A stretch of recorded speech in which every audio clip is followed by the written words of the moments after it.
Hello friends, welcome back to SS pet box. పోనబిళ్ళకి చెప్పాను మన కోడి పిల్లలు ఏం తింటాయి, ఎలా ఉంటాయని.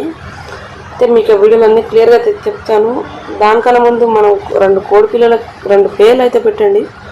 దాంట్లో ఏది మంచిగా ఉంటే అదైతే నేను పెడతాను. అండ్ అవి అసలు ఏం తింటాయి ఇప్పుడు ఇవన్నీ చూపిస్తాను. ఇదిగోండి ఫ్రెండ్స్, మన కోడి పిల్లలు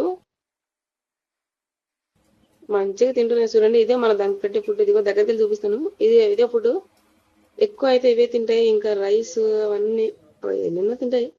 అవన్నీ తర్వాత చెప్తాను. కానీ అసలు ఇవి ఎలా ఉంటాయంటే పొద్దున్నే లేచి దాని ఇంటి నుంచి బయటకు వస్తాయంటే దాని బాక్స్లోకి వెళ్ళి బయటకు వచ్చి కొద్దిసేపు ఆడుకొని మళ్ళీ తిని మళ్ళీ లోపలికి వెళ్ళి మళ్ళీ మధ్యాహ్నం అయితే బయటకు వస్తాయి. ఆ టైంకి మంచిగా మెక్కి బయటకు వస్తాయి అనమాట. తర్వాత ఇక మనం ఫుడ్ పెట్టగానే మన వెనకాల వచ్చి తినేసి మళ్ళీ నైట్ అవని ఇంట్లో పోతే ఇవే దీని డైలీ వర్కౌట్ అనమాట. ఇక ఇవే రోజు చేసుకుంటాయి. ప్లీజ్ సపోర్ట్ అయితే చేయండి ఫ్రెండ్స్. లైక్ అండ్ సబ్స్క్రైబ్ అయితే చేయండి. Bye guys.